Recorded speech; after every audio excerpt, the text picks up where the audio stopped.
Esta charla que va a pronunciar el doctor Fraile. Quiero primeramente agradecerles a todos ustedes su presencia. Y en realidad es el deseo de nuestro centro, el Centro de Yoga Sivananda, el tratar de traer a nuestra ciudad a todas aquellas personas, en este caso personalidades, que en realidad tienen un gran prestigio, sobre todo en este campo concreto de lo que es la ciencia milenaria del yoga. El doctor Miguel Fraile, médico clínico por otro lado, psicoterapeuta, gran investigador y conocedor de la ciencia del yoga, esta noche, o esta tarde, va a hablarnos un poco de lo que son los principios del yoga aplicados médicamente y los beneficios que se derivan a través de las técnicas psicofísicas. El yoga, en realidad, y él podrá explicarlo maravillosamente bien, es empleado como medicina preventiva y curativa prácticamente ya en todo el mundo. En la India, naturalmente reconocido ya por el gobierno y subvencionado, y luego hay una serie de países, donde yo personalmente he estado, como los Estados Unidos, el Canadá, Inglaterra, Suiza, donde estas técnicas de yoga se llevan a cabo en distintos hospitales. Y naturalmente es grande el reconocimiento que ya existe por parte de la comunidad médica. Así que en este caso, nadie mejor que un médico, un investigador y sobre todo, lo más importante, un practicante de yoga. Porque en el yoga se suele decir que más vale un gramo de práctica que toneladas de teoría. Entonces, Miguel Fraile, no meramente por sus investigaciones sobre otras personas y la repercusión que el yoga tiene sobre las mismas, sino más bien a través de su propia experiencia, por medio de su práctica habitual y cotidiana, es en realidad como puede explicar y, por otro lado, dar a entender en profundidad lo que significa esta ciencia tan profunda. Aun cuando él va a tocar sobre todo los medios, digamos, científico-médicos, el yoga evidentemente no es ni más ni menos que un medio para alcanzar un fin. Ese fin del que todos los grandes maestros hablan es lo que se llama la realización o el conocimiento superior, pero que evidentemente en nuestros días, estos días llenos de prisa, de tensión, de irritación nerviosa y de gran estrés, el yoga puede profundizar y ahondar de tal manera en el individuo que puede obtener un tratamiento integral en el aspecto físico, en el aspecto mental, por supuesto, y naturalmente también en el aspecto espiritual. Así que le cedo ya la palabra al doctor Fraile para que él nos haga la exposición de la charla esta noche. Gracias, Madana, ante todo, y buenas tardes. Como el mismo Madana ha dicho, fundamentalmente el yoga es un medio y como tal se le conoce para conseguir un fin. El fin que nos propone el yoga con su práctica es la obtención de nuestro estado interior a nivel psicológico, mental, espiritual, más evolucionado, más perfecto, nuestro estado de liberación de todo el sufrimiento, de toda la condicionalidad que la naturaleza humana implica. Pero aclarado que por encima de todo esto es el yoga y su práctica, es también indudable que el yoga no solamente es un medio para conseguir un fin, sino que es un fin en sí mismo para todo practicante que lo practique en lo cotidiano. Hay un principio de la gerontología que se usa habitualmente en el que se afirma que no es tan importante dar años a la vida como dar vida a los años. Y este principio de la gerontología, de que tan importante como dar años a la vida es dar vida a los años, yo lo voy a usar como puerta de entrada para todos y cada uno de nosotros. No es tan importante lo que vivamos, sino la intensidad que tengamos para vivirlo. No es tan importante nuestro quehacer cotidiano, sino el que seamos capaces de estar inmersos con todo nuestro ser, de estar imbuidos de la plenitud que lo concreto del día a día puede otorgar a nuestra existencia. Y eso es justamente el yoga. El yoga es la consecución para el practicante de un estado interior que le va a posibilitar obtener de su vida cotidiana hasta la última gota de intensidad, hasta la última gota de beneficio, hasta la última gota de satisfacción, de dicha, de todo aquello que constituye su quehacer cotidiano. Entonces la vida no será tanto una rutina como que al mismo tiempo esa vida se estará convirtiendo en una auténtica satisfacción, en un auténtico frenesí día a día. Y esto a lo mejor os suena a demagogia, es decir, bueno, claro, ¿qué se nos va a decir del yoga? Y sin embargo yo os diría que en nuestra sociedad, en nuestro momento actual, estamos asistiendo justamente a un cultivo de los sentidos por encima de todo. Cuando ya parece que todos los dioses se nos han muerto y todas las guerras ya están hechas, no nos queda nada más que retornar a una hipertrofia de las sensaciones más estrictamente físicas para intentar darles un sentido a nuestra vida. En la punta de ese iceberg social tenemos indudablemente el caso de los drogadictos, el caso de todos aquellos individuos que, buscando un suicidio lento, están indudablemente obteniendo esa hipertrofia de sus sensaciones físicas. Y sin embargo es evidente para todo practicante de yoga que si de entrada subjetivamente se obtiene una experiencia concreta, es la de intensificar esas sensaciones a nivel corporal e intensificarlas en un grado y en una medida que primero nos son desconocidos en nuestra vida cotidiana y en segundo lugar no sabemos hasta que no lo experimentamos de qué forma nuestro cuerpo puede gritar, por así decirlo, de qué forma nuestro cuerpo puede estar hablándonos desde las puras sensaciones y otorgándonos justamente ese sentido a nuestra existencia que parece buscamos en tan variados y distintos caminos fuera de nosotros. Y es justamente desde esas sensaciones corporales internas que la práctica del yoga físico, en este caso, como de forma más concreta, nos está otorgando. Como digo, esas sensaciones físicas es las que nos van a permitir sentir dentro de nosotros una vivencia subjetiva de salud. Porque la salud se define clásicamente como la ausencia de enfermedad, pero no solamente hay que considerar la salud como la ausencia de enfermedad, la salud puede ser un principio por la salud misma. Nuestro cuerpo no puede ser saludable estrictamente porque no le sintamos a nivel de dolor, a nivel de malestar. Nuestro cuerpo es y debe ser saludable porque nuestra sensación estrictamente física sea la de satisfacción, sea la de dicha, sea la de la sensación de salud. Os repito que no porque no me duela un brazo, no quiere decir que ese brazo esté sano, o mejor dicho, sí que lo quiere decir, pero todavía quiere decir mucho más que mi brazo está sano si yo tengo la sensación, la vivencia, la percepción directa de mi propio brazo como energía saludable, como vivencia plena e integrada de armonía. Y es desde este aspecto global, desde esta valoración general, desde la que el yoga como fin en sí mismo, en su aplicación de lo concreto, en su aplicación a lo cotidiano, tiene un valor terapéutico que me gustaría iros describiendo, más desde los distintos aspectos, desde los distintos sistemas, órganos o aparatos del cuerpo, para que no se quede todo en una explicación más o menos ampulosa, sino que al mismo tiempo, luego después en el coloquio nos dé pie esta serie de explicaciones para las preguntas concretas que queráis llevar a cabo.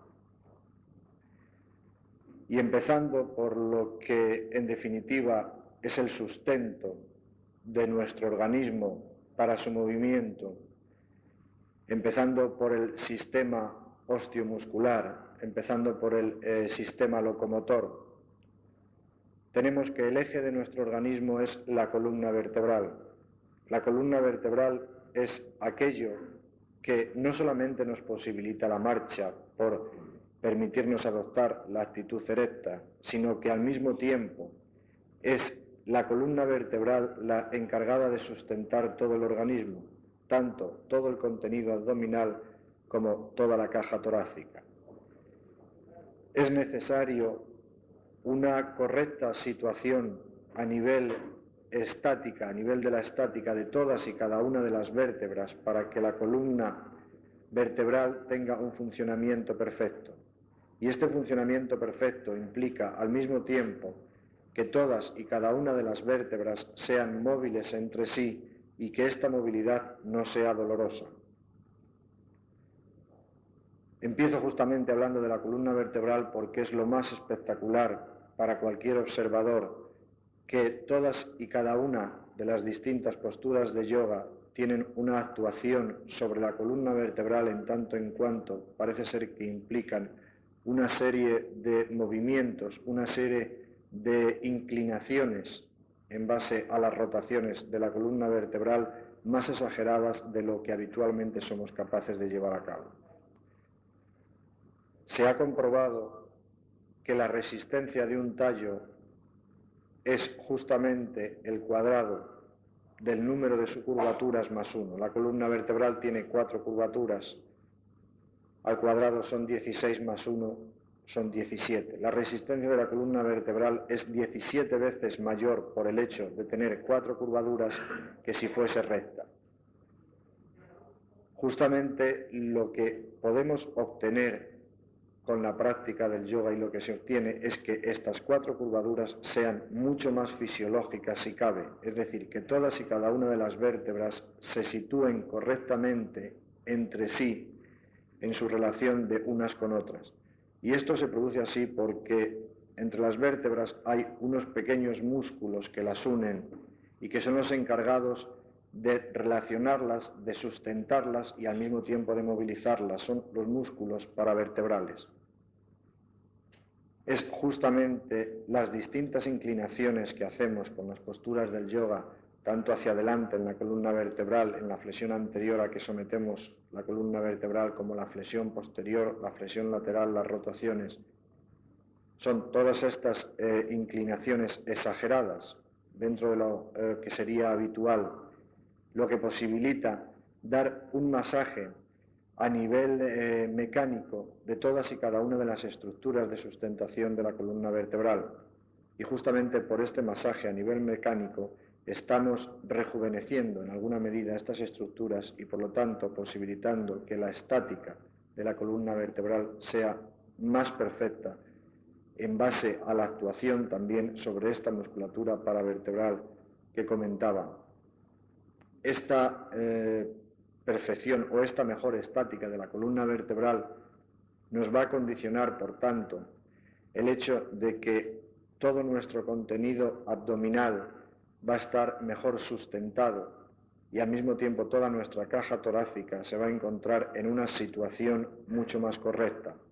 con lo cual también el contenido de la caja torácica, pulmones, corazón y grandes vasos va a tener un funcionamiento mucho más estable.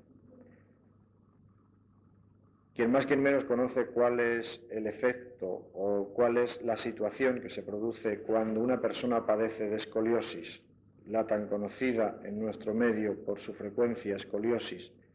que no es estrictamente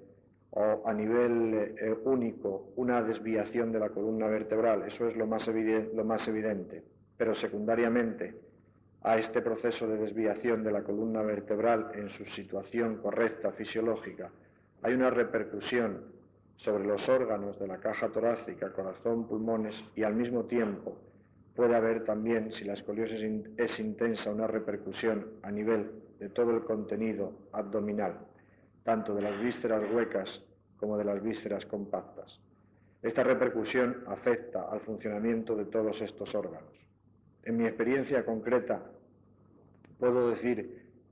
que la escoliosis, siendo como es realmente, sobre todo en las escoliosis juveniles, un proceso que tiene difícil tratamiento, por lo menos en lo que tiene de vivencia subjetiva para el paciente del dolor que la propia escoliosis produce, la práctica del yoga consigue una disminución y una remisión casi completa en muchos casos de esta sensación de dolor. Al mismo tiempo tengo 4 casos reseñados en los que ha habido una disminución de la angulación de la escoliosis en la escoliosis juvenil estrictamente en base a tratamiento con yoga. Y esto es así porque el yoga no es una gimnasia, aunque pudiera parecerlo, y no es una gimnasia porque el trabajo que se hace a nivel muscular es un trabajo en lo que fundamentalmente con lo que se actúa es sobre el tono muscular. Una cosa es la potencia muscular, que es lo que habitualmente se desarrolla y se trabaja con la práctica de la gimnasia sueca, más conocida, más difundida en Occidente. Y con el yoga lo que estamos trabajando a nivel muscular es con el tono muscular. El tono muscular lo que nos va a dar es la capacidad de resistencia que van a tener nuestros músculos ante el esfuerzo, o la capacidad de resistencia que va a tener nuestro músculo a la hora de empezar a moverse. Los músculos están inervados dentro de ellos por una serie de nervios. En estos nervios existe un reflejo justamente que se cierra desde los músculos hasta la columna vertebral, de tal forma que ante un estiramiento muscular esos nervios originan el reflejo que condiciona el devolver al músculo la longitud y el tamaño perdidos. Si yo estiro un músculo, por ejemplo, al estirar el brazo, el bíceps va a sufrir, como os digo, un reflejo por las terminaciones nerviosas que hay dentro de él que llevan a devolver a ese bíceps su tamaño y forma originales o su tamaño y forma fisiológicos, que sería mantenerle en este estado. Esto como ejemplo, imaginar lo que es para toda la musculatura de la espalda en las posturas de flexión anterior de la columna que se practican en el yoga, o para toda la musculatura tanto pectoral como abdominal en las posturas de flexión posterior de la columna que se practican en el yoga. Estos estiramientos llegan a ser tan intensos que ese reflejo a nivel muscular nos va a condicionar que no solamente se establezca el reflejo con la columna vertebral, sino que por el hecho de nosotros estar manteniendo ese estiramiento muscular, ese reflejo va a seguir avanzando por encima de nuestra columna vertebral y va a llegar a nivel de la columna cervical. En la columna cervical ese reflejo va a incrementarse en su intensidad, como digo, para devolver al músculo la longitud y el tamaño perdidos. En la columna cervical se le conoce como reflejo de Magnus. Como nosotros vamos a seguir manteniendo ese estiramiento muscular, ese reflejo va a seguir avanzando en las estructuras y de la columna cervical va a pasar al haz reticular ascendente,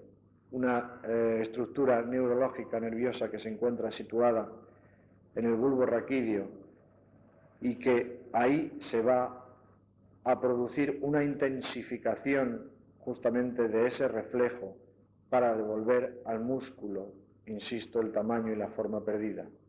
Como nosotros, por nuestra actitud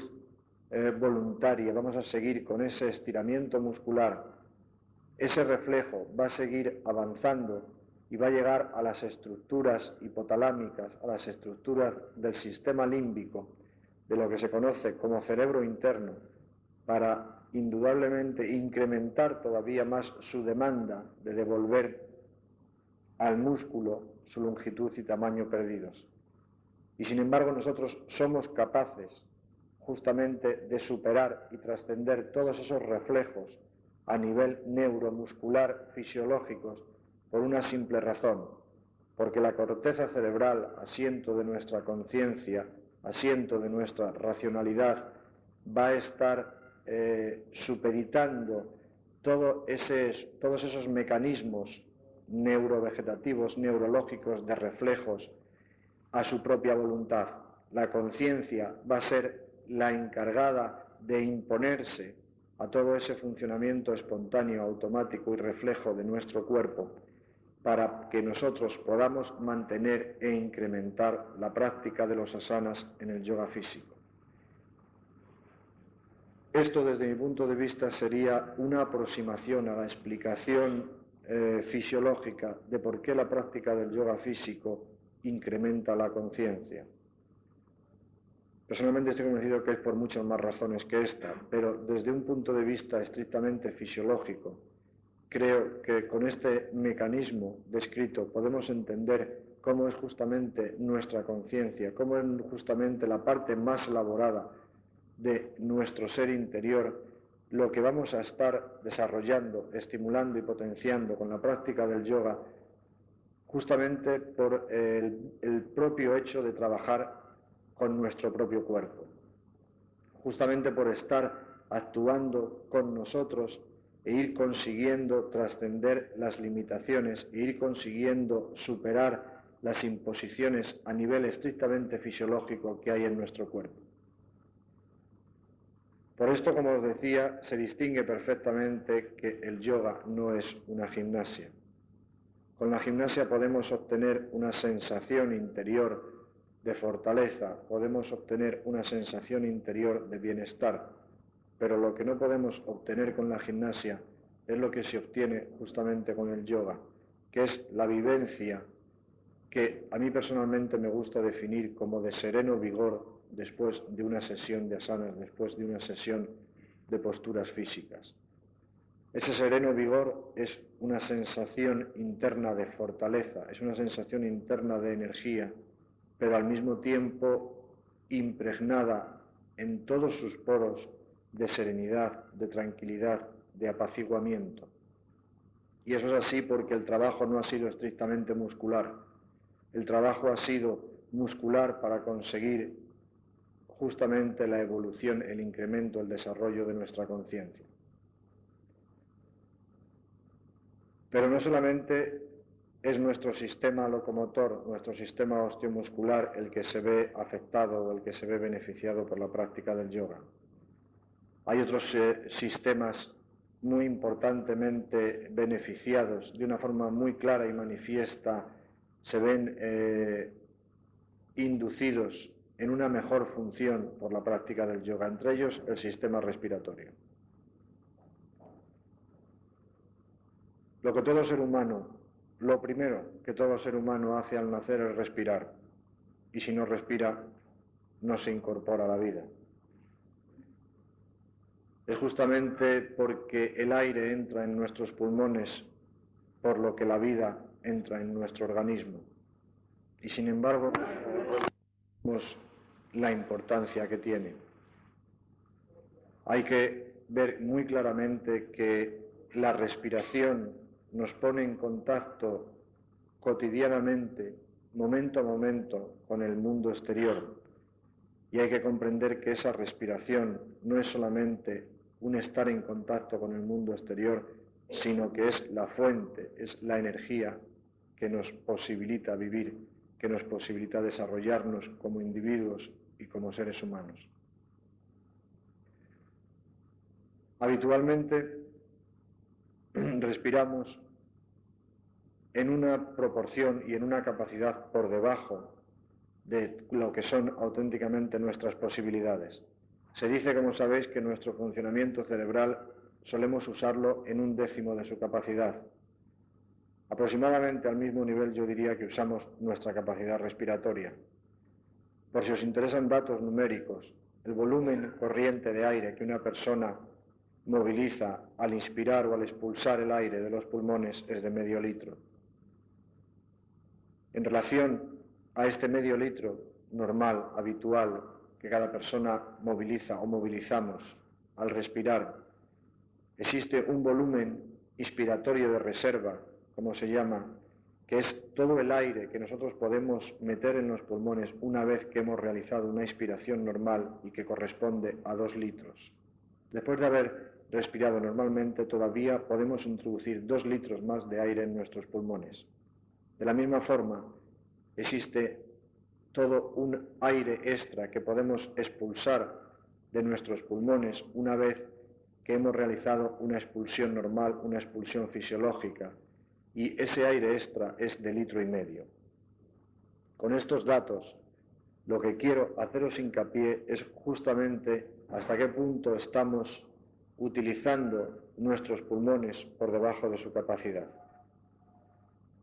La práctica del yoga físico, ya sabéis que no es únicamente la adopción de posturas más o menos extrañas, sino también tiene todo un conjunto de técnicas respiratorias muy importantes que el practicante debe ir desarrollando, que el practicante debe de ir completando y perfeccionando. Estas técnicas respiratorias se fundamentan estrictamente en una movilización de toda la capacidad respiratoria en sus niveles máximos, tanto para tomar el aire como para expulsarlo. Esto va a condicionar que al movilizar en mayor cantidad todo el aire de nuestros pulmones, vamos a estar movilizando también todas las secreciones habituales de todo nuestro árbol bronquial, con lo cual, al movilizar estas secreciones, difícilmente vamos a dar pie a que, por no quedar retenidas, puedan infectarse y, por lo tanto, puedan originarnos cuadros de bronquitis, cuadros de catarros bronquiales de repetición tan frecuentes en nuestro medio. Pero al mismo tiempo, no es únicamente por la movilización de todas esas secreciones a nivel pulmonar, por lo que las técnicas del yoga a nivel respiratorio son beneficiosas. El hecho de producir esas respiraciones masivas también nos va a condicionar un masaje a nivel de toda la caja torácica, por lo tanto a nivel del corazón, y por la movilización del diafragma, el músculo que, como sabéis, se encuentra situado dividiendo el tórax con el abdomen. Por la movilización máxima del diafragma, como digo, vamos a movilizar y mejorar el funcionamiento abdominal. Pero hay un dato que quiero explicaros justamente como, desde mi punto de vista, el más relevante del beneficio de la práctica respiratoria. La práctica respiratoria en el yoga no se establece únicamente en base a esa movilización máxima del aire al entrar y salir de los pulmones, sino que tiene un dato muy importante, y es que el practicante tiene que desarrollar retenciones de aire a pulmón lleno. Es decir, una vez que los pulmones se han llenado de aire, el practicante tiene que ir aprendiendo a retener ese aire dentro de los pulmones cada vez en un mayor grado de intensidad y en un mayor tiempo. En los años 50, esto como anécdota, hubo una doctora francesa que fue la primera que fue a la India con vistas a hacer estudios sobre los yogis y todas esas proezas que supuestamente los yogis hacían, como lo de parar el corazón y cosas por el estilo. Esta doctora francesa fue Thérèse Bros, y ella tiene reseñado en un libro todos sus experimentos de aquellos años con respecto a la tan mencionada parada cardíaca que los yogis conseguían. Se dedicó a hacer electrocardiogramas en los yogis cuando ellos le afirmaban que iban a conseguir detener los latidos de su corazón.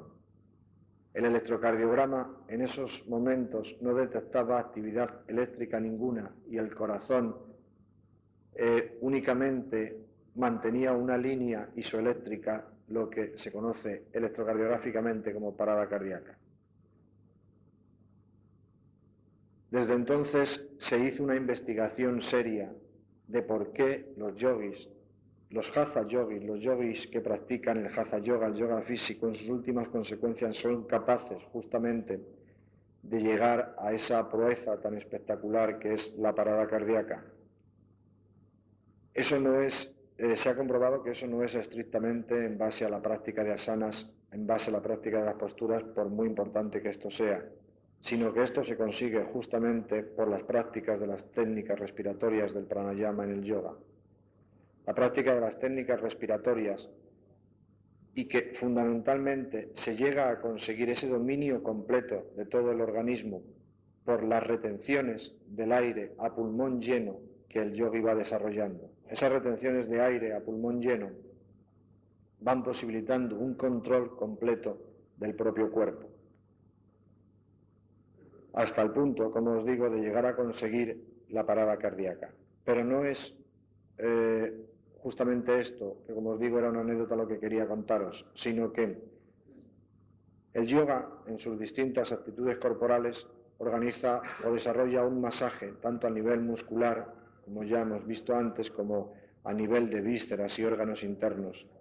Y al mismo tiempo el yoga es la única técnica que nos posibilita desarrollar un masaje a nivel de la masa encefálica, de la masa cerebral. Nosotros podemos dar un masaje al cuerpo en todas sus estructuras, menos en el cerebro, porque el cerebro está encerrado justamente en toda la caja ósea que constituye el cráneo. Sin embargo, con las técnicas respiratorias del yoga físico, nosotros somos capaces de dar un masaje justamente a esa masa cerebral. Un masaje que, por supuesto, es un masaje que tiene limitaciones, no es un estrujamiento del cerebro, pero indudablemente sí que es un masaje. Y esto es así porque la retención del aire a pulmón lleno que nosotros estamos desarrollando va a originar una retención de sangre y de líquido cefalorraquídeo a nivel de nuestra cintura escapular hacia arriba. Cuando nosotros somos capaces de desarrollar retenciones de aire a pulmón lleno durante tiempo y en un grado de intensidad muy avanzado, esa retención venosa y de líquido cefalorraquídeo por encima de nuestra cintura escapular va a originar un incremento de esa presión venosa y de líquido cefalorraquídeo dentro de nuestro cráneo, dentro de nuestro cerebro. Si nosotros estamos manteniendo eso en el tiempo, por la retención de aire a pulmón lleno, esa presión está incrementándose. Por lo tanto, en alguna medida, puesto que la caja cerebral no puede dilatarse por estar completamente cerrada, afecta justamente a la parte más débil que es el cerebro. Cuando nosotros terminamos de mantener esa retención de aire y lo expulsamos, hay una disminución de la presión venosa y de la presión del líquido cefalorraquídeo por encima de nuestra cintura escapular y por lo tanto hay un retorno incrementado de sangre venosa y de líquido cefalorraquídeo hacia la caja torácica cuando nosotros expulsamos el aire. Eso va a condicionar, por lo tanto, una disminución de la presión en nuestro cerebro y, por consiguiente, en la medida en que nosotros lo hemos podido masajear o comprimir por ese incremento de presión anterior, ahora al disminuir, se dilata. Por lo tanto, como ya un texto de yoga clásico del siglo XIII afirmaba, y lo afirmaba entonces de una forma mágica, sin explicar el porqué, en el Hatha Yoga Pradipika, el texto clásico del siglo XIII, se afirmaba que nuestro cerebro respira con nuestros pulmones, y lo explicaba, como os digo, de una forma mágica. Ahora, en base justamente a este estudio de presiones, según nuestra retención de aire a pulmón lleno o según nuestra expulsión de ese aire retenido, podemos comprender por qué el cerebro respira cuando respira nuestros pulmones. Porque en la medida en que eso es factible y en la medida en que nosotros desarrollamos por la práctica e incrementamos estas técnicas, estamos consiguiendo un masaje sobre toda nuestra masa cerebral. Y como repito, creo que no hay ninguna otra técnica que posibilite el masaje de la estructura encefálica como lo posibilita la práctica de las técnicas respiratorias del yoga. Y si eso tiene alguna aplicación concreta a nivel práctico, a nivel cotidiano, es que las jaquecas, las cefaleas, se deben en un muy alto % a procesos en los que lo que hay es una dilatación de un vaso en nuestro cerebro. Esa dilatación de un vaso arterial en nuestro cerebro es lo que nos va a condicionar un proceso jaquecoso, un proceso de migraña, un proceso de cefalea. Esta alteración del vaso en nuestro cerebro puede ser por muchas causas, por supuesto, puede ser tóxica, puede ser metabólica, en fin, toda una serie de causas concretas a nivel médico que no vienen ahora a cuento. Pero justamente por ese masaje de toda nuestra estructura encefálica que estamos consiguiendo con la práctica del yoga, lo que vamos a conseguir es un tratamiento de fondo de todo ese proceso jaquecoso, de todo ese proceso de cefaleas, de todo ese proceso de migrañas que para algunas personas son realmente tan torturantes. Y creo que no es únicamente por el masaje cerebral que comentamos, por lo que para este proceso de cefaleas el yoga viene bien,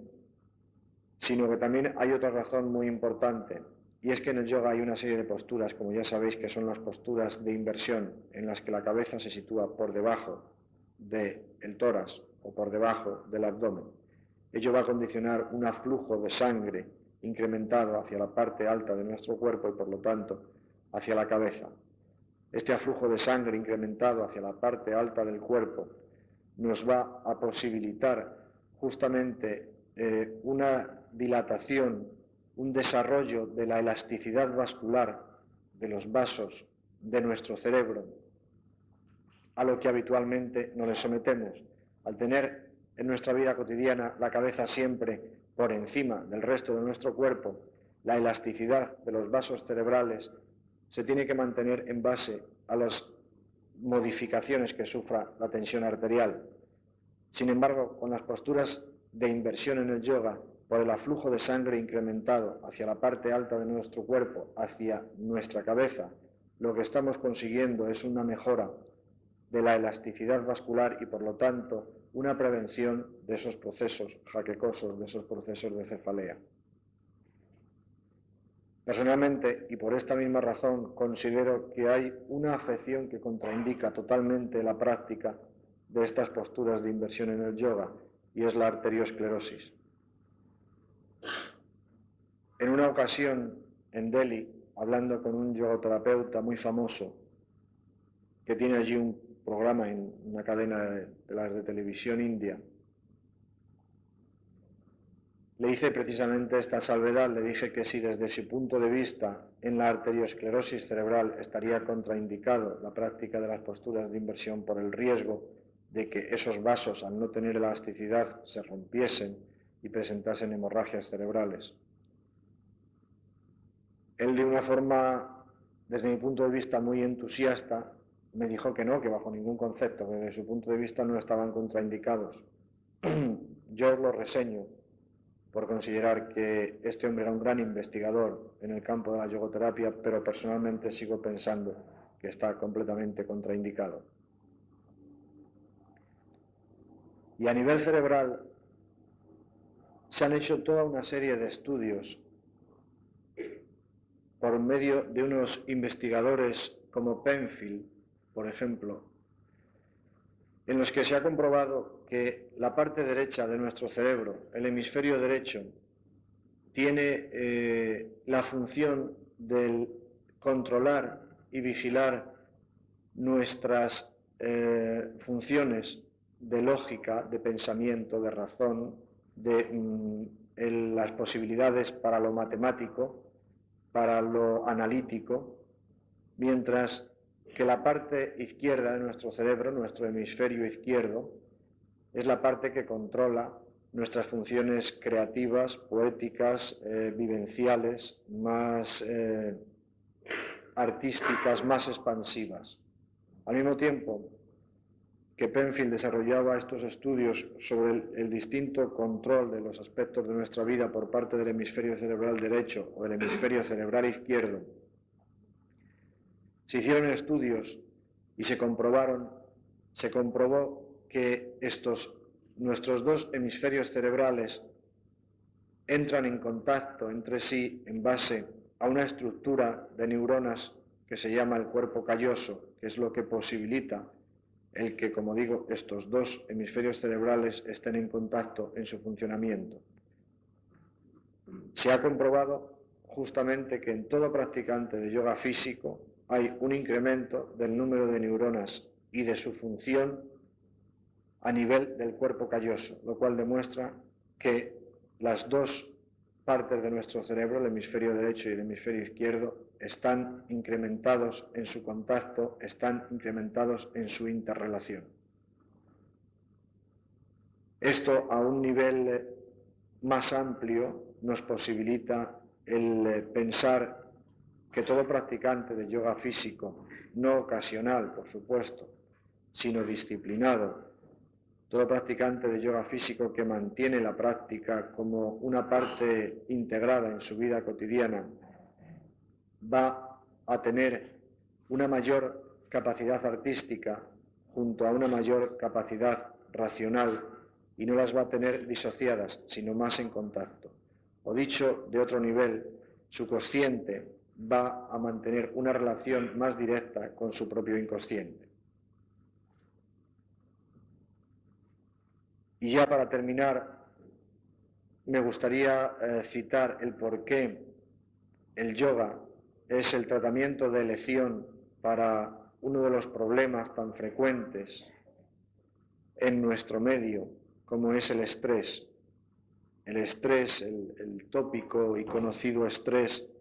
al que se le quiere responsabilizar de cantidad y cantidad de males, de cantidad y cantidad de sinsabores en nuestro medio, y no se le quiere responsabilizar de una forma gratuita, sino que indudablemente tiene sus causas y tiene su porqué. Como digo, justamente ese estrés, que no es sino una hipertonía de todo nuestro sistema vegetativo simpático, es decir, una función incrementada de todo nuestro sistema simpático,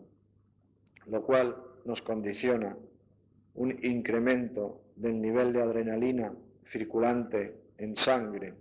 lo cual nos condiciona un incremento de la tensión arterial, un incremento de la frecuencia cardíaca, nos condiciona una disminución de la salivación, nos condiciona una peor función a nivel gastrointestinal. Toda una serie de síntomas, como digo, dependientes de esa hiperfunción, de esa hipertonía del sistema simpático. Si nosotros hacemos gimnasia, lo que vamos a hacer es, por medio del trabajo muscular que estamos desarrollando, quemar esa adrenalina, por así decirlo, y al quemar esa adrenalina nos vamos a sentir mejor. Pero si nosotros practicamos yoga físico, lo que vamos a conseguir no es estrictamente quemar esa adrenalina,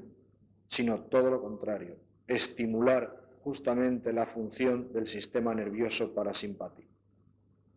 Si por las condiciones socioculturales en que nos encontramos lo que hay habitualmente es una estimulación de nuestro sistema simpático,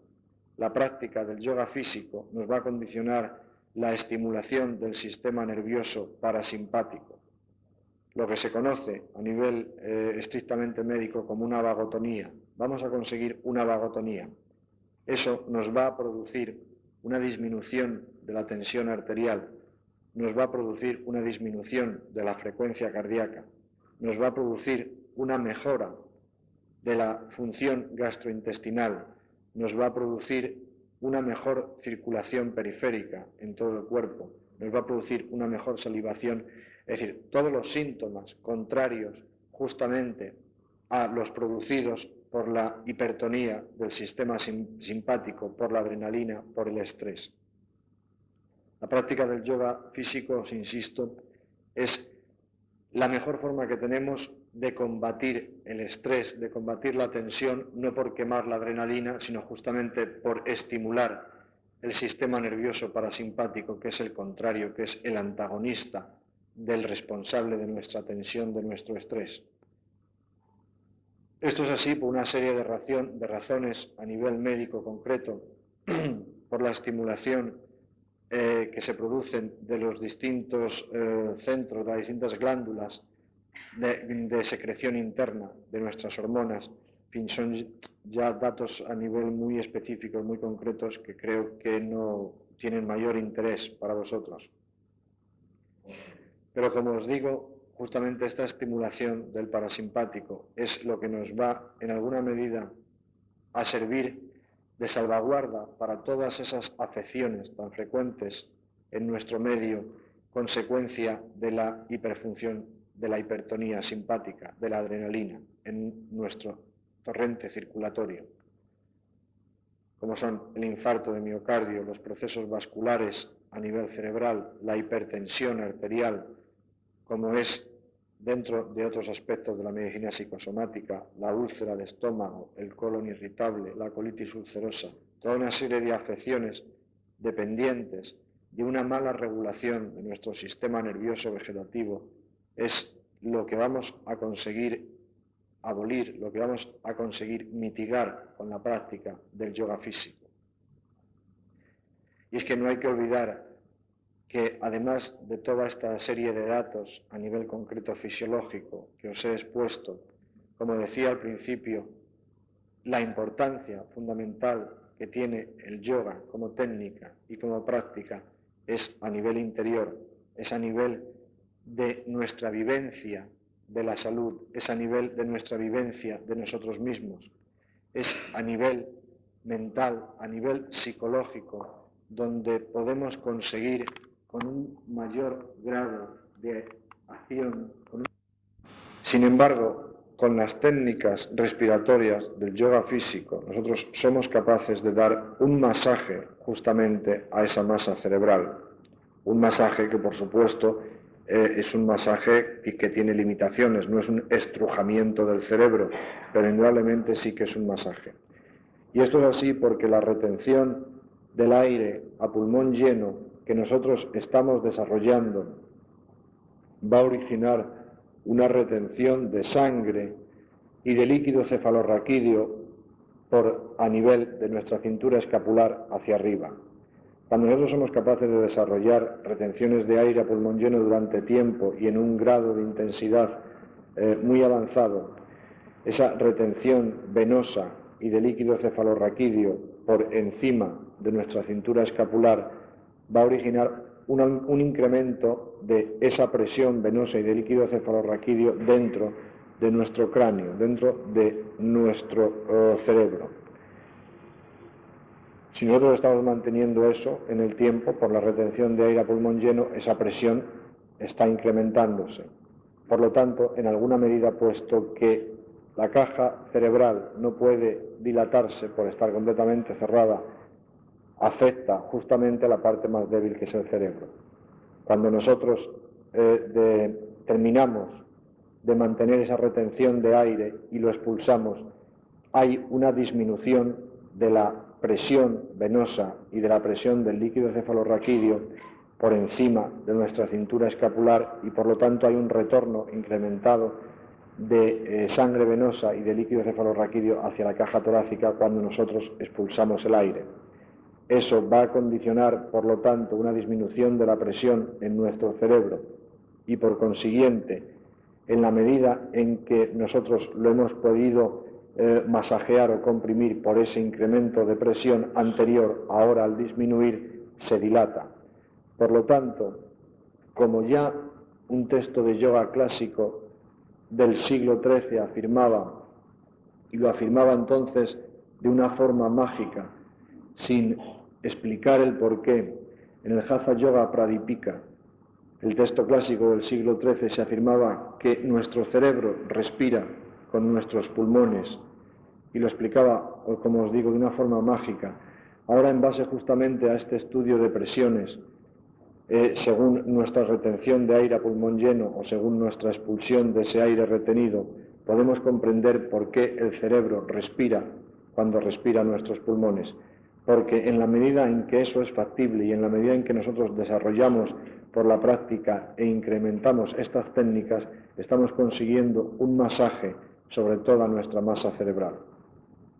Y como repito, creo que no hay ninguna otra técnica que posibilite el masaje de la estructura encefálica como lo posibilita la práctica de las técnicas respiratorias del yoga.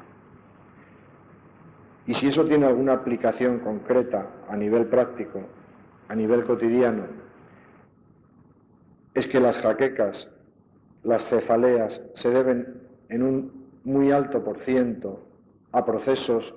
en los que lo que hay es una dilatación de un vaso en nuestro cerebro. Esa dilatación de un vaso arterial en nuestro cerebro es lo que nos va a condicionar un proceso jaquecoso, un proceso de migraña, un proceso de cefalea.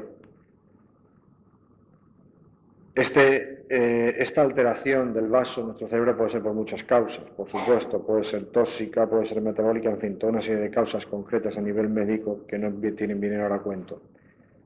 Pero justamente por ese masaje de toda nuestra estructura encefálica que estamos consiguiendo con la práctica del yoga, lo que vamos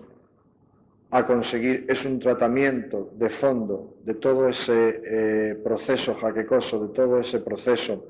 de cefaleas, de todo ese proceso de migrañas que para algunas personas son realmente tan torturantes. Y creo que no es únicamente por el masaje cerebral que comentamos, por lo que para este proceso de cefaleas el yoga viene bien, sino que también hay otra razón muy importante, y es que en el yoga hay una serie de posturas, como ya sabéis, que son las posturas de inversión, en las que la cabeza se sitúa por debajo del tórax o por debajo del abdomen. Ello va a condicionar un aflujo de sangre incrementado hacia la parte alta de nuestro cuerpo y, por lo tanto, hacia la cabeza. Este aflujo de sangre incrementado hacia la parte alta del cuerpo nos va a posibilitar justamente una dilatación, un desarrollo de la elasticidad vascular de los vasos de nuestro cerebro, a lo que habitualmente no les sometemos. Al tener en nuestra vida cotidiana la cabeza siempre por encima del resto de nuestro cuerpo, la elasticidad de los vasos cerebrales se tiene que mantener en base a las modificaciones que sufra la tensión arterial. Sin embargo, con las posturas de inversión en el yoga, por el aflujo de sangre incrementado hacia la parte alta de nuestro cuerpo, hacia nuestra cabeza, lo que estamos consiguiendo es una mejora de la elasticidad vascular y, por lo tanto, una prevención de esos procesos jaquecosos, de esos procesos de cefalea. Personalmente, y por esta misma razón, considero que hay una afección que contraindica totalmente la práctica de estas posturas de inversión en el yoga, y es la arteriosclerosis. En una ocasión, en Delhi, hablando con un yogoterapeuta muy famoso, que tiene allí un programa en una cadena de las de televisión india, le hice precisamente esta salvedad. Le dije que si desde su punto de vista en la arteriosclerosis cerebral estaría contraindicado la práctica de las posturas de inversión por el riesgo de que esos vasos, al no tener elasticidad, se rompiesen y presentasen hemorragias cerebrales. Él, de una forma, desde mi punto de vista, muy entusiasta, me dijo que no, que bajo ningún concepto, que desde su punto de vista no estaban contraindicados. Yo lo reseño por considerar que este hombre era un gran investigador en el campo de la yogoterapia, pero personalmente sigo pensando que está completamente contraindicado. Y a nivel cerebral se han hecho toda una serie de estudios por medio de unos investigadores como Penfield, por ejemplo, en los que se ha comprobado que la parte derecha de nuestro cerebro, el hemisferio derecho, tiene la función de controlar y vigilar nuestras funciones de lógica, de pensamiento, de razón, de las posibilidades para lo matemático, para lo analítico, mientras que la parte izquierda de nuestro cerebro, nuestro hemisferio izquierdo, es la parte que controla nuestras funciones creativas, poéticas, vivenciales, más artísticas, más expansivas. Al mismo tiempo que Penfield desarrollaba estos estudios sobre el distinto control de los aspectos de nuestra vida por parte del hemisferio cerebral derecho o del hemisferio cerebral izquierdo, se hicieron estudios y se comprobó que nuestros dos hemisferios cerebrales entran en contacto entre sí en base a una estructura de neuronas que se llama el cuerpo calloso, que es lo que posibilita el que, como digo, estos dos hemisferios cerebrales estén en contacto en su funcionamiento. Se ha comprobado justamente que en todo practicante de yoga físico hay un incremento del número de neuronas y de su función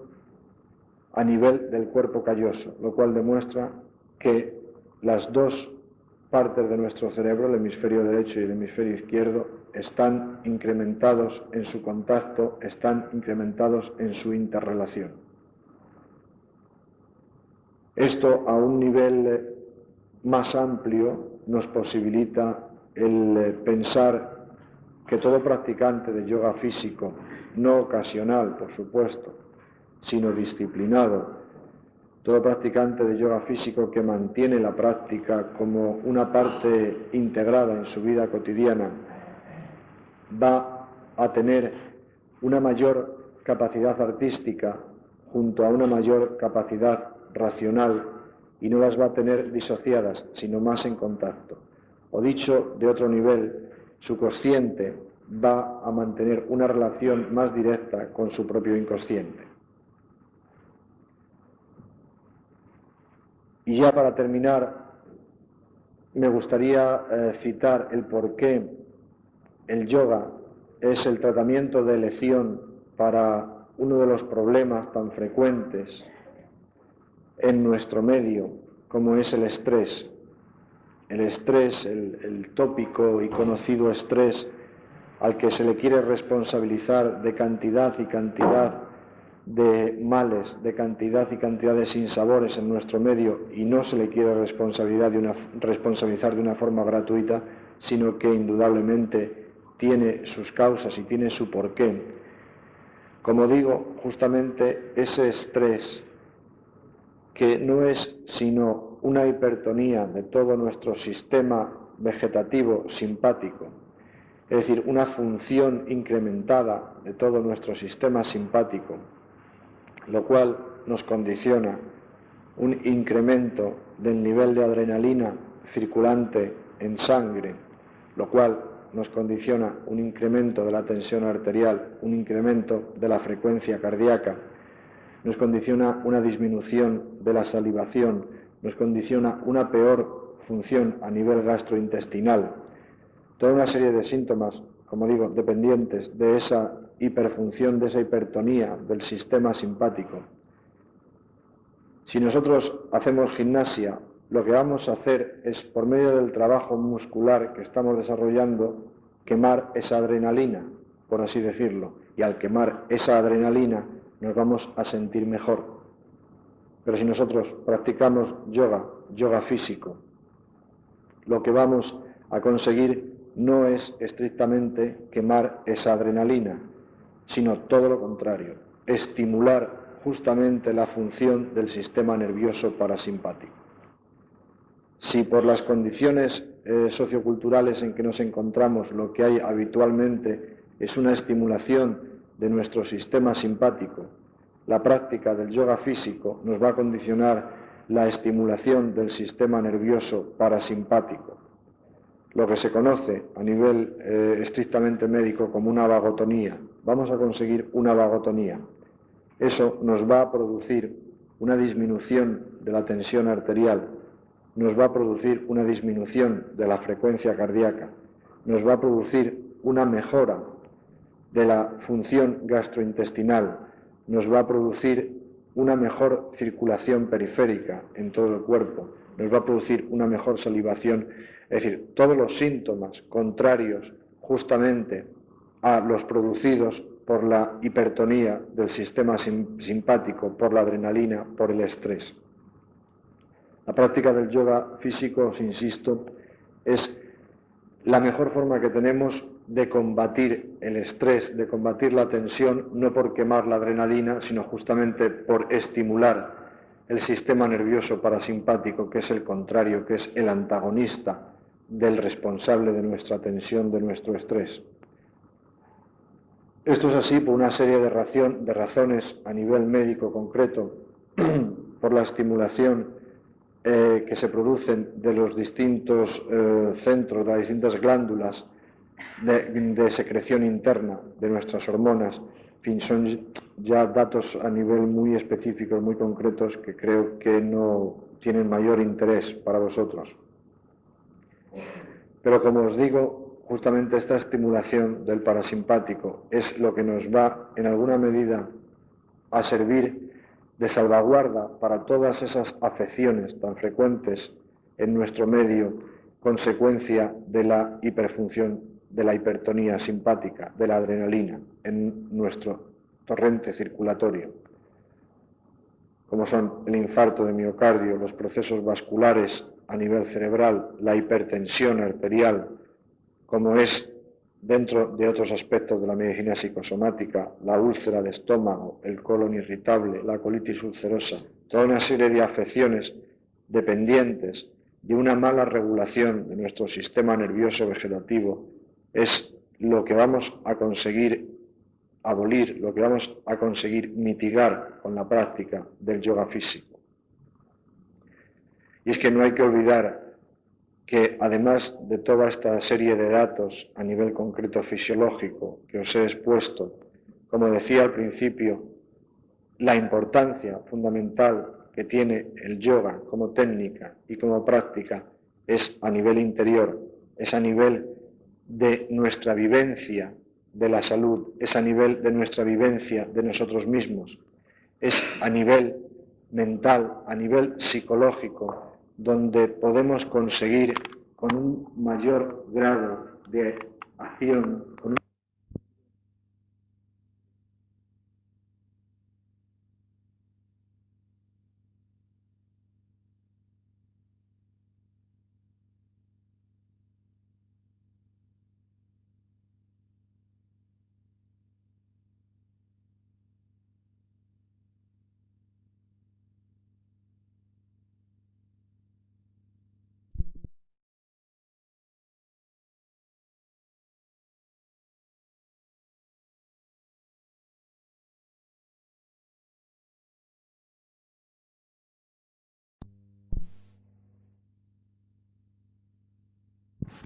que la rigidez es muerte y la movilidad es vida. Esta frase no exige mayor explicación porque todos, instintiva e inmediatamente, la comprendemos. Y si indudablemente la rigidez es muerte y la movilidad es vida, ¿qué mayor forma de entrar en contacto con una vida más plena y más amplia, más completa, que movilizando nuestro cuerpo y no movilizándolo de una forma anárquica o caótica, sino movilizándolo en base a principios concretos y específicos, en base a una técnica tan absolutamente precisa, tan absolutamente avalada por la experiencia como es la práctica del yoga físico? Siempre he afirmado que el mejor defensor del yoga es el propio practicante. La teoría es muy beneficiosa. Todos estos refrendos científicos pueden hacernos comprender a nosotros, hombres occidentales y racionalistas, por qué el yoga puede ser beneficioso. Y sin embargo, como al principio comentaba Madama, mientras no practiquemos yoga, no vamos nunca a comprender por qué el yoga es beneficioso. Y es que basta únicamente la propia experiencia y la propia práctica para comprender que el yoga, en lo que tiene de toma de contacto con lo más íntimo de nosotros mismos, con nuestro propio cuerpo, es justamente la técnica que nos posibilita echar raíces dentro de nosotros, incrementar en nuestro propio suelo corporal nuestras propias raíces de vivencia, de sensación y de experiencia. Y al ir desarrollando e incrementando esas raíces, posiblemente la parte más elevada de nosotros, como es la parte mental, la parte espiritual, va a conseguir dar frutos mucho más amplios, va a conseguir desarrollarse y florecer de forma hasta entonces desconocida. Y con esto termino. Y ahora, si queréis hacer algún tipo de pregunta o cuestión, gustosamente os lo respondo. Sí.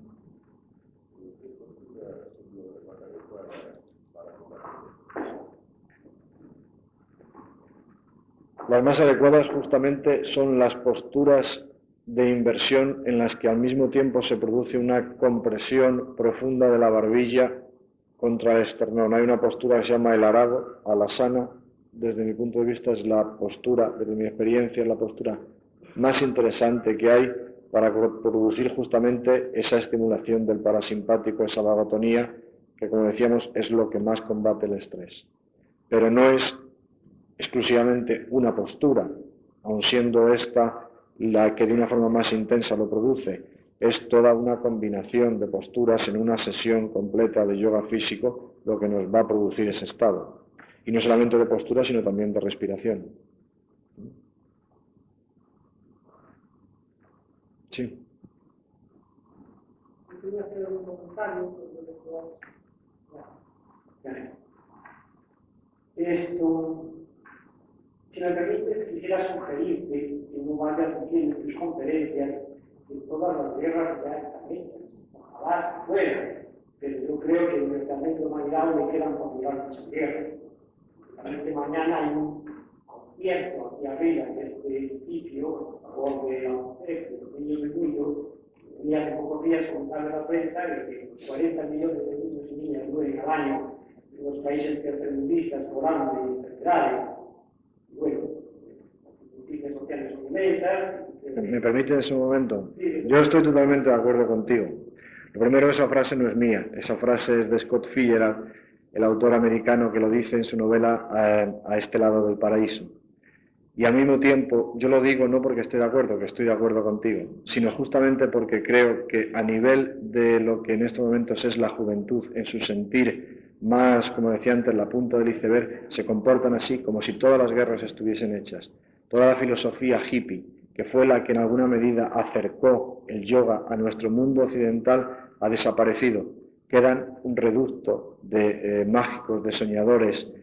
todavía imbuidos de aquellas ideas de fraternidad o de aquellas ideas de posibilidad de mejoramiento del hombre por el hombre. Y sin embargo lo que estamos asistiendo, para mi desgracia, tal como yo lo percibo, en las nuevas generaciones es precisamente eso, a un culto de los sentidos. Lo más importante es la sensación por la sensación en sí misma, pero ya no hay nada que conquistar, está todo perdido de antemano o todo está ganado. Hay que pasar de todo, como dicen ellos, ¿no? Me alegro de este comentario que me haces y tu opinión, pues no sea lo que yo entendí. Entonces, más supongo que es la juventud occidental. Una cosa es la juventud occidental y otra la juventud del tercer mundo, que supongo que su actitud es muy distinta. Bueno, en Occidente hay técnicas muy sofisticadas de manipular a los jóvenes y supongo que simplemente son víctimas de esas técnicas sofisticadas. Yo quisiera hacer un comentario sobre todas estas técnicas de yoga, diríamos innovaciones o introducciones de nuevas terapias de tratar enfermedades o de prevenirlas, que desde una década o más nos observamos aquí en España. Anterior a esta época, lo que era más muy presente era la ciencia oficial y todas estas corrientes del naturalismo, vegetalismo, y el horario, yoga, que han surgido es relativamente reciente. El problema que yo tengo de todo esto es como se acaban comercializando todas las personas que divulgan esto, acaban siguiendo, como diríamos, los medios oficiales de todas estas técnicas. Mi impresión es que se acaba haciendo mucho más hincapié en, bueno, pasivamente esperar que la gente venga y les podemos asesorar con terapias o vender productos con respecto a estas nuevas técnicas, pero generalmente no se ataca, en mi opinión, con mayor incidencia lo que debería ser cambiar prácticamente la educación de los niños y las niñas, incidir sobre el panorama político y económico nacional y mundial, que es fundamentalmente el responsable de todo esto. Es decir, el egoísmo se acaba impregnando de todas las personas que generalmente viven de estas cosas, el egoísmo mayor o menor grado, y acaban siendo bastante parásitos pues, de ese fenómeno que es la enfermedad humana y humano motivado. Oye, perdona un momento. ¿Tú querías preguntar algo o dar una conferencia? No, quería preguntar, pero no soy ese tipo de espectador que después de escuchar una hora o media hora, pues sale con preguntitas y me dio bastante tontas. No, me gusta hacer un comentario de crítico y analítico de lo que el expositor hace. Si deseas una pregunta más concreta, pues vamos. Yo recientemente he realizado un curso de control mental del doctor Schultz y según he leído con respecto a este terapeuta de primeros de siglo, parece ser que está bastante basado en muchas técnicas pues muy similar al yoga, al yoga, vamos, a los ejercicios de respiración. Quisiera, si conoces algo sobre Jacobson y Schultz, si crees que estos investigadores redescubrieron en cierta medida el yoga o copiaron bastante de esta antigua técnica combinada con los pueblos, con los hindúes hace ya miles de años. Bien. Su, que publicó su entrenamiento autógeno, como has dicho, a principios de siglo, él mismo, en su libro El entrenamiento autógeno, explica muy claramente que todas sus técnicas las ha sacado de las prácticas del yoga mental. Él reconoce la paternidad en las técnicas del yoga mental y del propio control de la conciencia y de la actividad de la mente. Como digo, él reconoce en esas técnicas la paternidad de su entrenamiento autógeno. El entrenamiento autógeno de Sur, posteriormente, sobre todo en España, fue ampliado por los estudios que hizo Caicedo con respecto a la sofrología y su utilización, que en estos momentos parece ser que ha caído un tanto en desgracia, pero que indudablemente están ahí todos los estudios sofrológicos en base al entrenamiento autógeno de Sur. Con respecto a lo de Jacobson, en sus técnicas de relajación progresiva, lo que fundamentalmente hizo, desde mi punto de vista, es acercar a una forma especial de pensar y de sentir occidental lo que era una técnica muy concreta del Hatha Yoga, que es el Savasana, o la postura del muerto dentro de las técnicas de, como digo, del Hatha Yoga. Esa postura siempre se consideró fundamental, se consideró una de las 84 posturas clásicas, y creo que Jacobson lo que hizo fue acercarlo a nuestra forma de sentir occidental, porque además es que parece que si no nos explican las cosas a nosotros occidentales no podemos pensar que son válidas por sí mismas. Entonces las técnicas de relajación son muy importantes en tanto en cuanto vienen a suplir o contrarrestar la tensión tan potenciada y tan incrementada en nuestro mundo. Sin embargo, para un indio la tensión es inexistente, porque si hay algo que resulta palpable en la vida del indio es su tranquilidad. Y sin embargo es justamente en este sistema cultural específico, como es el sistema indio, donde surge la técnica del yoga y donde además se recomienda desde tiempo inmemorial la práctica del Savasana, que no es sino la práctica de la relajación que desde principios de siglo se empezó a poner más de moda en nuestro mundo occidental. Con respecto a todo lo que tú has comentado antes, yo lo que te quiero decir, por una cosa que has dicho, que bueno, ya que lo has sacado a colación, lo voy a decir aquí, y es que en el tercer mundo no hay que dar yoga, lo que hay que dar es pan, eso es indudable. Porque para nuestra desgracia hay que comprender que el yoga en nuestro mundo es el producto de la opulencia. Entonces está desvirtuado desde ese mismo momento, mientras que en la India el yoga surgió en su sistema cultural como la elaboración más elevada del ser humano a la que se era capaz de llegar con independencia de que tuvieses pan o no. Mientras no seamos capaces de verlo así, el yoga seguirá siendo justamente el producto del resultado de la opulencia. No será nunca realmente el auténtico camino de búsqueda espiritual, que en definitiva es lo que es el yoga. Una vez más estamos desvirtuando todo lo que tocamos. Sí. ¿Tiene alguna técnica del yoga que sirva para disipar o desbloquear todos los bloqueos que vienen de la mente y que en lugar de todos los caminos están? ¿Bloqueos a nivel psicológico? Bueno, no sé si conoces las técnicas de terapia occidental que se llaman de bioenergética, que son las técnicas sacadas de todos los estudios de Lowen que hizo sobre la relación existente entre los bloqueos a nivel psicológico y los bloqueos a nivel muscular. Él afirmó y demostró de que nuestro cuerpo, en lo que es en la estructura de los músculos, está sirviendo de traducción a lo que son nuestros bloqueos o no bloqueos a nivel psicológico, a nivel mental. De tal forma que cada una de las limitaciones, cada uno de los bloqueos psicológicos y mentales que nosotros tengamos aún a nivel inconsciente y muy fundamentalmente a nivel inconsciente, eso nos va a condicionar la misma limitación, el mismo bloqueo en una parte de nuestra estructura muscular. Justamente dentro de las técnicas de bioenergética se hace lo que se llama la lectura del cuerpo. El paciente se sitúa en traje de baño frente al terapeuta para que el terapeuta haga una lectura corporal en base a las distintas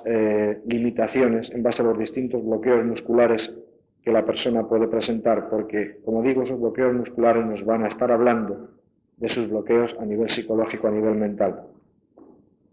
Si hay una práctica, si hay una disciplina que nos va a permitir superar todos nuestros bloqueos musculares, es la práctica del Hatha Yoga. Claro, eso no va a ser en base a una sesión de 1 hora o de 1 hora y media, 2 veces por semana en 2 meses. A lo mejor nos va a llevar, como todo auténtico camino de crecimiento interior, como todo auténtico camino de madurez y evolución interior, nos va a llevar años. Pero si vamos a conseguir superar nuestros bloqueos musculares de una forma completa, va a ser a través del yoga físico. Porque justamente cuando nosotros intentamos adoptar una postura del yoga, lo que vamos a descubrir van a ser cuáles son las limitaciones que nuestro propio cuerpo impone para que podamos desarrollar esa postura. Y al ir descubriendo, al ir sintiendo, al ir tomando conciencia cuáles son esas propias limitaciones que en nuestro cuerpo se oponen a la postura, vamos a ir tomando conciencia de todas esas limitaciones a nivel mental, a nivel psicológico. Solo que esto va a ser un proceso de tal forma que si nosotros, al sentir ese bloqueo muscular en nuestro cuerpo para la adopción de una postura, lo que estamos en alguna medida entrando en contacto con ese mismo bloqueo a nivel psicológico, no va a ser de una forma clara.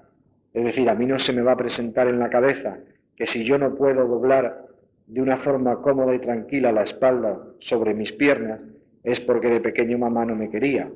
Eso no se me va a presentar así, se me va a presentar en mi mente, en mi conciencia, de una forma simbólica, de una forma irracional, como es el inconsciente. Pero justamente,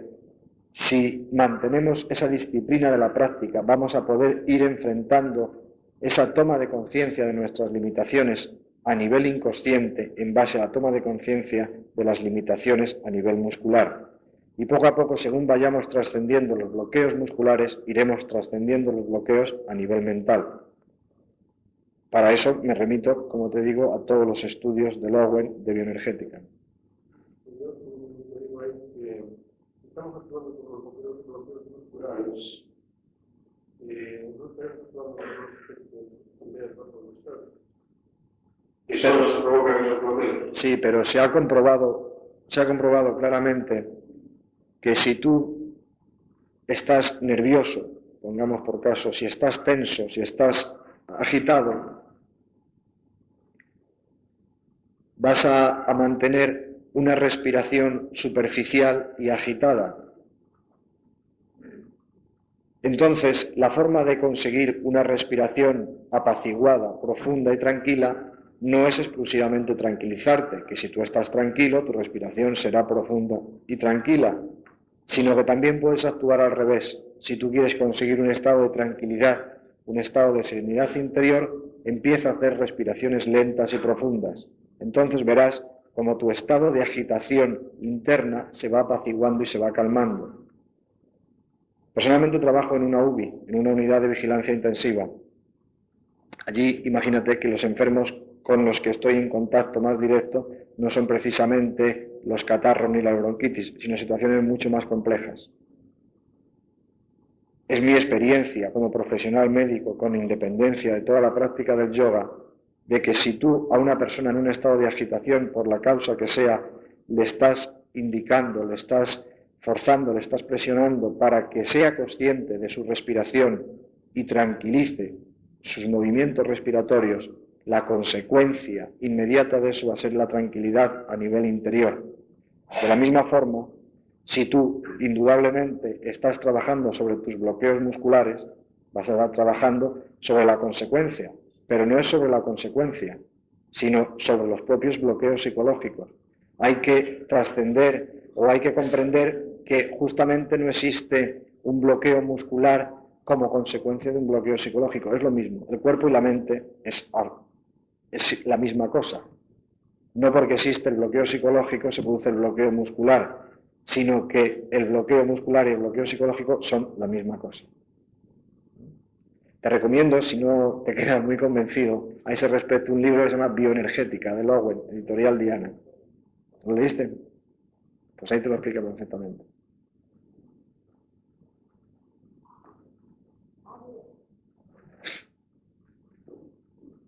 ¿Ha habido algún momento en la historia de la humanidad, en la evolución de la humanidad, en que los hombres, o sea, las personas, utilizasen al 100% su capacidad torácica para respirar?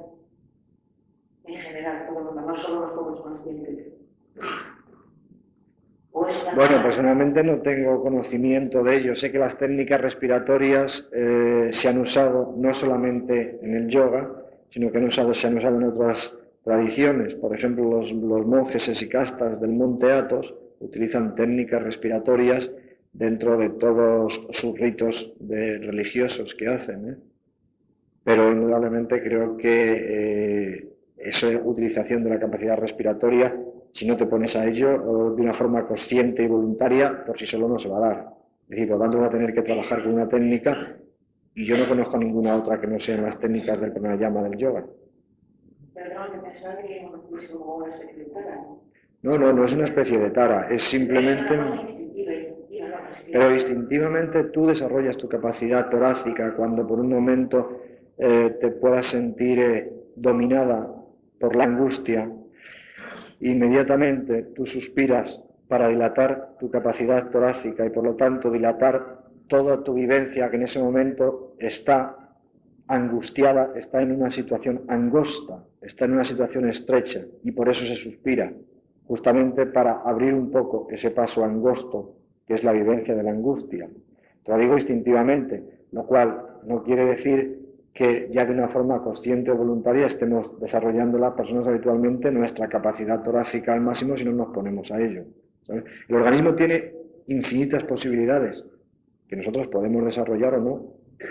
Con las mismas, a nivel psicológico, nos podemos quedar toda la vida luchando por conseguir lo que eran nuestras fantasías, nuestros anhelos y deseos infantiles. O por el contrario, podemos evolucionar interiormente e ir comprendiendo que más allá de nuestros deseos o anhelos infantiles hay otra percepción de la realidad, otra percepción de nosotros mismos y otra serie de valores por los cuales podemos llegar también a luchar con el mismo énfasis que de pequeños luchábamos por no sentirnos solos, por ejemplo.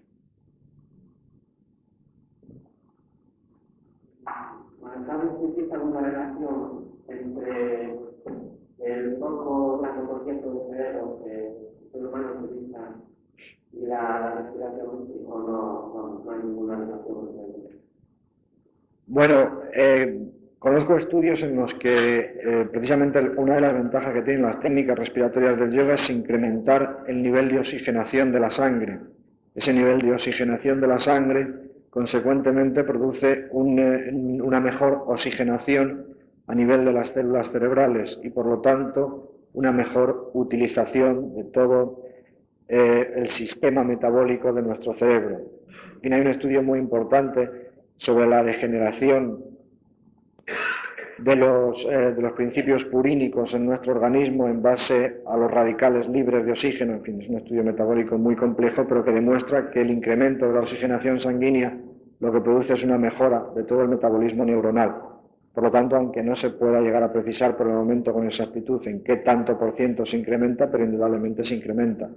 el funcionamiento neuronal cerebral por la práctica del yoga, como te digo, aunque sea simplemente por el hecho de ser secundario a la mejor oxigenación de la sangre. Y al mismo tiempo está el dato concreto ya especificado del incremento de la función y de las neuronas en el cuerpo calloso que unen los dos hemisferios, que eso ya está perfectamente estipulado, ¿no?